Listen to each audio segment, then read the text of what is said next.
Mimi mpaka juzi nilikuwa mwenyekiti wa Chadema wa kanda ya Ziwa Victoria, mkoa wa Kagera, mkoa Mwanza na mkoa wa Geita mpaka juzi.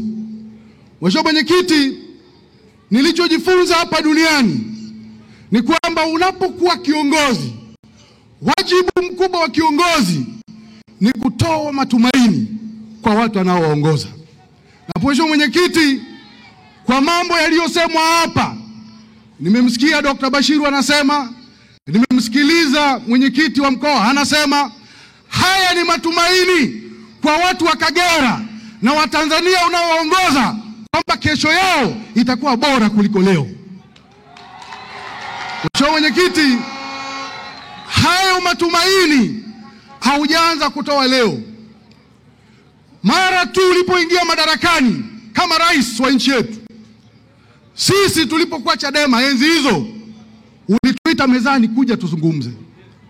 Tukaja na mahitaji yetu, tukaomba Mheshimiwa Rais kwamba sisi tuliokimbia nchi utukubalie turudi nchi bila masharti. Na mimi niko hapa leo nazungumza Mheshimiwa Rais. Mheshimiwa Rais, tulikuomba, kulikuwepo na watu wa Chadema wengi walikamatwa baada ya uchaguzi wa 2020. Mheshimiwa Rais, wote waliachiwa.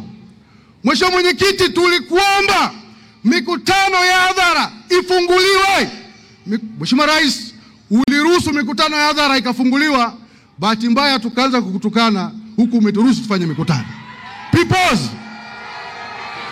Mheshimiwa Rais, Mheshimiwa Mwenyekiti, na mgombea wetu wa CCM, au kuishia hapo, uliunda kitu kinaitwa task force mwaka 2024. Mheshimiwa Mwenyekiti, ukaunda task force iliyoongozwa na Profesa Mkandala na Ahmad Rashid akawa makamu mwenyekiti. Ukatuomba, iliundwa na vyama vya siasa vyote Tanzania na watu mbalimbali. Ukatuomba tulete mapendekezo ya nini tunataka yarekebishwe hata kwenye sheria ya uchaguzi katika nchi yetu. Mheshimiwa Rais, sisi huko Chadema kama tunavyojua kususia na kununa, sisi hatukuja, lakini tulileta mapendekezo.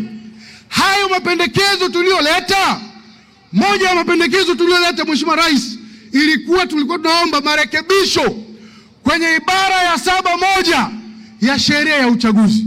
Na moja ya vitu tulikuwa tunaomba ni kwamba maded wakurugenzi nchi nzima wasiruhusiwe kusimamia uchaguzi.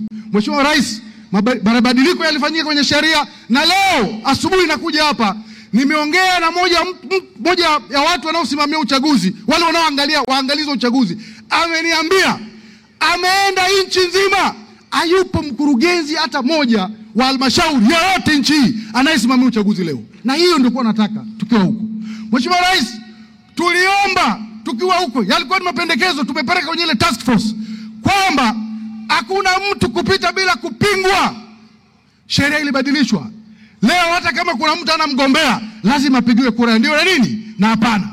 Tuliomba namna gani wapatikane wale viongozi wa Tume ya Taifa ya Uchaguzi. Sheria ile rekebishwa kwamba sasa kuna kamati ya usaili inayomshauri rais, watu independent kabisa.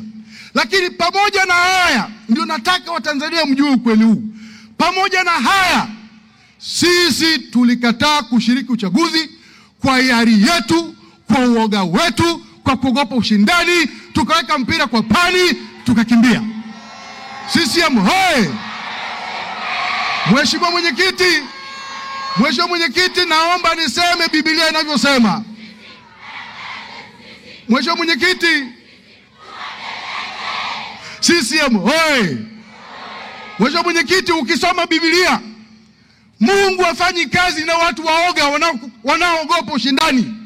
Na ndio maana Mungu alimwambia Joshua kwenye kitabu cha Joshua 2 kwamba uwe hodari na shujaa, na anamkumbusha tena kuwa hodari na shujaa. Sasa watu waoga wanaokimbia ni hodari na shujaa? Mheshimiwa Mwenyekiti, ni hatari sana duniani hapa kuongozwa na kiongozi anayesema yeye yuko tayari kufa.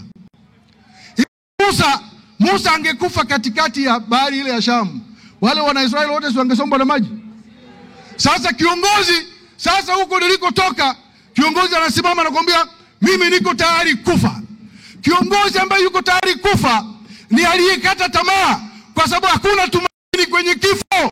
CCM oyee! Wewe, Yesu Kristo, hata Yesu alimuomba Mungu akamwambia, Baba, ikiwezekana hiki kikombe kiniepuke. Kuna mtu kwenye Biblia anaitwa Ezekia. Ezekia alibishana na Mungu, muda wake wa kufa umefika. Mungu anamwambia utakufa. Ezekia alijenga hoja mpaka Mungu akamwongeza miaka 15 ya kuishi.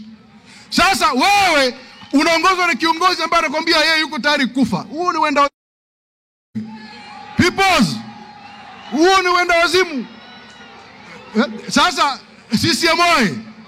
Kwa mimi, ndugu zangu, nimekuja CCM kama nilivyosema juzi nikiwa Chato, kwamba maisha yangu yote kwenye siasa nimekuwa nikicheza Ndondo Cup. Sasa nimekuja ligi kuu kucheza mpira mnene. Sasa na namalizia kwa kusema, nyie wana CCM, mkitoka hapa leo, mtu akikusalimia habari za jioni, wewe mjibu Oktoba tunatiki. Sasa kuanzia sasa salamu ibadilike. Ukisalimiwa habari asubuhi, jibu ni nini? Oktoba tunatiki. Asanteni sana, Mungu awabariki.